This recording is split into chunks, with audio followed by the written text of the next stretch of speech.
Hai, selamat datang di kelas pemasaran, manajemen pemasaran ya. Hari ini kita akan masuk ke bagian pertama manajemen pemasaran yang akan bicara tentang konsep dasar pemasaran. Di dalam bagian ini kita akan pecah menurut tiga subbagian. Yang pertama tentang konsep dasarnya, yang kedua tentang pentingnya pemasaran itu, dan yang ketiga tentang fundamental dari pemasaran. Adik-adik, udah tahu pemasaran ya? Oke, saya ada satu pertanyaan nih sebagai pembuka. Kalau Anda harus memasarkan diri Anda pada orang lain sebagai mahasiswa atau calon lulusan, apa yang akan Anda katakan? Ayo coba kita pikirin sama-sama. Oke, pasti banyak di antara kita, dan saya kira kita hampir sama, walaupun mungkin berbeda aspeknya. Kita akan bilang bahwa kita ulet, kita rajin, kita pintar, kita dapat belajar, kita cepat belajar, kita suka dengan hal-hal yang baru dan lain sebagainya. Tujuannya apa sih? Supaya orang memahami nilai kita. Karena kenapa? Karena kita berharap orang akan menyukai kita. Lalu kalau menyukai kita gimana? Kalau ini tujuannya cari kerja, ya kita direkrut. Artinya sebetulnya, orang merekrut kita bukan merekrut kita sebagai fisik, tetapi merekrut kita sebagai bagian dari nilai apa yang kita punya dan apa yang mereka harap dari kita. Itu adalah pemasaran. Di dalam mata kuliah ini kita akan berharap Anda akan mencoba memahami bagaimana menjadi seorang pemasar. Ya, kalau kita inginnya sih jadi pemasar yang unggul. Dan untuk bagian ini Anda harus dapat memahami tiga hal. Yang pertama tentang fungsi pemasarannya, fungsi dasar dari pemasaran itu, dan yang kedua tentang cakupannya, dan ketiga adalah konsep dasar. Adik-adik, kata-kata penting yang akan muncul nanti di bagian ini itu adalah tentang marketing, pemasarannya itu sendiri, tentang barang dan jasa yang merupakan bagian dari produk yang kita sampaikan pada orang lain, kepada pelanggan kita, dan yang berikutnya adalah marketing konsep atau konsep pemasaran kita. Pemasaran pada prinsipnya memiliki 7 fungsi penting. Fungsi yang pertama adalah fungsi manajemen saluran pemasaran. Fungsi kedua adalah tentang bagaimana menyampaikan informasi. Fungsi ketiga adalah tentang perencanaan pemasaran. Fungsi keempat adalah fungsi penetapan harga. Fungsi kelima adalah fungsi tentang pemberian pelayanan dan pengelolaan pelayanan. Fungsi keenam adalah melakukan promosi. Dan fungsi ke-7 atau yang terakhir adalah memastikan keputusan pembelian atau yang kita kenal dengan penjualan. Jadi kalau kita paparkan satu demi satu, maka sebetulnya fungsi pengelolaan saluran adalah fungsi yang menugaskan pemasaran untuk menata bagaimana caranya produk itu sampai ke tangan konsumen. Lalu fungsi informasi adalah menetapkan bagaimana informasi tentang produk itu sampai kepada konsumen. Selain itu juga kita memperoleh data, memperoleh masukan dan informasi tentang bagaimana pendapat konsumen, bagaimana konsumen itu, bagaimana kecenderungan pasar, dan bagaimana kompetisi yang berada di sekitar lingkungan pemasaran kita. Yang ketiga, fungsi pemasaran sebagai perencanaan adalah pemasaran harus mampu memberikan strategi, tata cara, teknik untuk bagaimana menyampaikan value atau nilai yang ingin disampaikan ini kepada konsumen. Lalu kemudian fungsi penetapan harga itu terkait dengan bagaimana pemasaran memberikan informasi tentang kompetisi harga yang terjadi di pasar, dan bagaimana pemasaran memberikan saran tentang penetapan basis biaya yang paling sesuai sehingga proses pengambilan keputusan pembelian akan jadi lebih mudah. Dan selanjutnya adalah pengelolaan produk. Pemasaran memiliki fungsi menjadi sumber informasi tentang bagaimana produk harus dikembangkan, produk harus diimprovisasi, sehingga produk itu baik berupa barang maupun jasa akan dapat lebih memuaskan konsumen dan lebih dapat diterima oleh. Setelah itu pemasaran jelas punya fungsi untuk melakukan promosi, yaitu memberikan informasi tentang nilai kepada konsumen, terutama konsumen potensial tentunya. Dan yang terakhir pasti pemasaran harus memastikan penjualan. Oleh karena itu pemasaran harus mengetahui, harus mempelajari harus belajar tentang bagaimana perilaku konsumen dan bagaimana faktor-faktor yang berpengaruh dalam penetapan atau keputusan konsumen dalam melakukan pembelian. Jadi kalau kita melihat dari hal fungsi-fungsi itu, sebetulnya kita bisa memberikan sebuah definisi tentang pemasaran, yaitu pemasaran adalah sebuah aktivitas atau set kelembagaan atau satu kelembagaan atau satu proses ya yang melakukan kegiatan mengkreasi, mengkomunikasikan, menyampaikan, dan mempertukarkan serta menawarkan nilai kepada konsumen, klien, partner, atau seluruh masyarakat. Jadi artinya apa? Ingat, dia aktivitas, dia itu adalah kelembagaan, lembaga, atau dia itu adalah proses yang tujuannya apa? Tujuannya dia harus merencanakan loh, harus membuat, harus mengkomunikasikan, harus menyampaikan apa? Menyampaikan nilai apa? Nilai dari produk, barang atau jasa yang ditawarkan kepada siapa? Kepada orang yang diharapkan akan dapat menikmati nilai dari produk itu. Kita coba tonton video ini.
Begitu banyak yang Ibu beri, kurang sedikit kesempatan untuk membalasnya.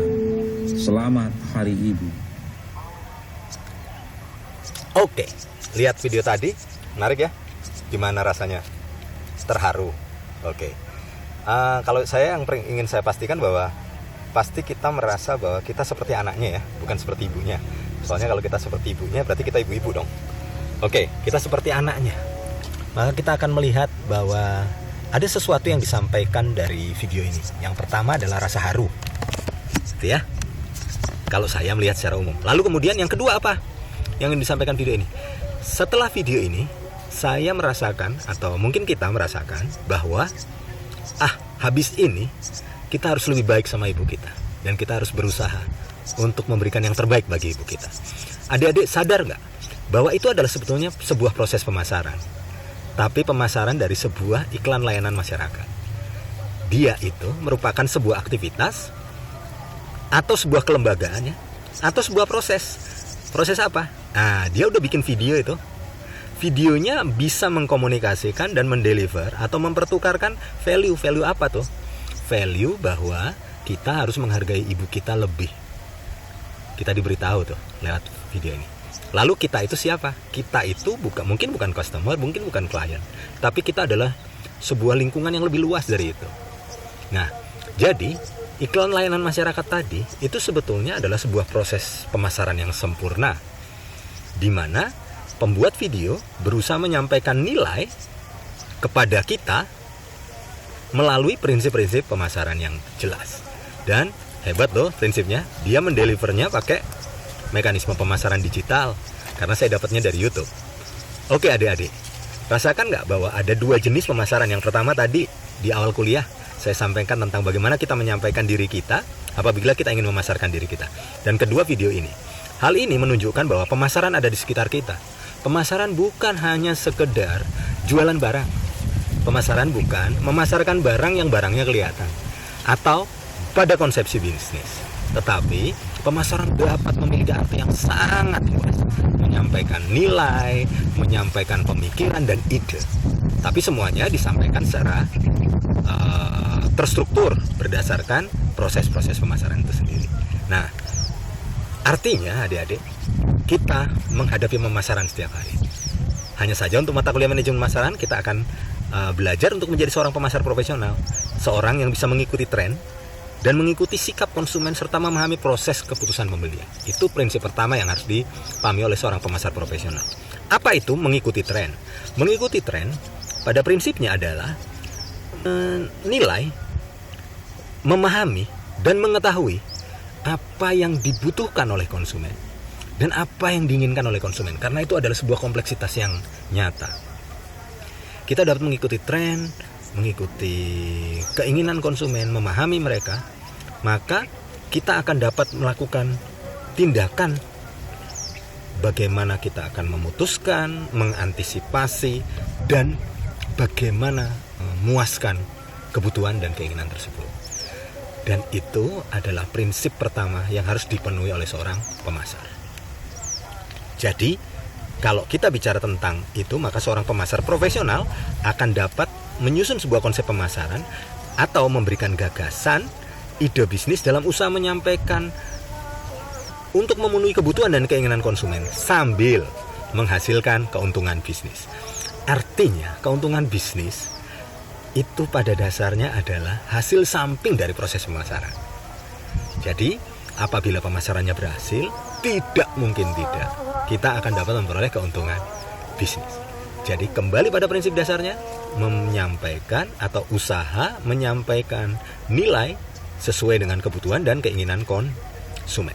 Dan untuk itu sebabnya, banyak perusahaan telah memiliki unit atau institusi yang dikenal dengan Customer Relationship Management atau CRM, yaitu sebuah unit atau sebuah tindakan atau sebuah kebijakan atau sebuah strategi untuk memastikan bahwa perusahaan terus dapat berhubungan dengan konsumen melalui sebuah hubungan yang nyata, relationship yang nyata.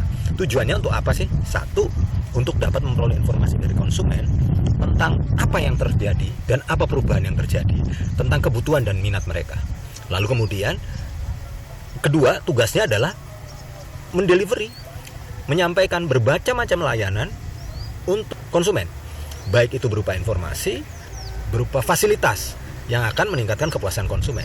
Lalu yang ketiga, tentunya berkomunikasi dengan konsumen terkait dengan produk yang akan menimbulkan rasa dan loyalitas konsumen. Jadi, apa sih sebenarnya jadinya yang dikelola di dalam pemasaran oleh seorang pemasar? Yang pertama yang dikelola itu ya aktivitas kreasi, mengkreasi, mengkomunikasikan dan mendeliver. Lalu kemudian yang kita kelola adalah value atau nilai, dan yang ketiga yang kita kelola adalah konsumen kita. Jadi wajar kita harus mengelola tiga hal. Yang pertama adalah ide untuk pemasaran itu, konsep pemasaran dan strategi pemasaran sampai dengan perencanaan pemasaran. Lalu kita mengelola produk, dalam hal ini adalah nilai dari barang dan jasanya yang akan kita sampaikan konsumen. Dan yang ketiga adalah bagaimana kita mengelola konsumen. Dan untuk itu seorang pemasar harus memiliki keterampilan dasar. Biasanya keterampilan dasarnya ini 10 yang ini. Cuma ini tidak menutup kemungkinan bahwa seorang pemasar memiliki bidang ilmu yang bukan pemasaran, sepanjang dia memahami tentang bermacam-macam kebutuhan yang terkait dengan produk, baik itu barang maupun jasa yang akan dia tawarkan pada pelanggannya. Adik-adik, menutup bagian ini saya ingin memberikan kalian responsi.